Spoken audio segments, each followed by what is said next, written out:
आवाज मानदेशाचा। सातारा जिल्ह्यामध्ये गोकुळाष्टमी दहीहंडी गणेश मूर्ती आगमन आणि विसर्जन मिरवणुकीमध्ये plasma beam light, laser beam light आणि प्रेशर मीडच्या वापरावर पोलीस अधीक्षक तुषार दोशी यांनी निर्बंध घातले आहेत।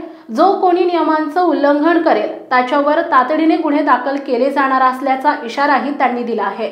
सातारा जिल्ह्यात 8 ऑगस्ट ते 6 सप्टेंबर या कालावधीत गोकुळाष्टमी दहीहंडी, गणेश मूर्ती आगमन, गणेश मूर्ती विसर्जन असे सण साजरे होत आहेत। या उत्सवामध्ये मिरवणुकीवेळी गणेश मंडळे त्यांच्या वाद्यांमध्ये आणि स्टेरिओ सिस्टीममध्ये plasma light, laser beam light आणि प्रेशर मीडचा वापर करतात। या प्लाझ्मा बीम लाईटच्या प्रखर प्रकाशामुळे आणि कर्णकर्कश आवाजामुळे श्रवण यंत्रावर, डोळ्यांवर, हृदयास इजा होते, तसेच आरोग्यावरही धोका निर्माण होतो। रस्त्यावरून वाहन चालकांचे वाहनावरील नियंत्रण सुटून अपघातही घडू शकतात।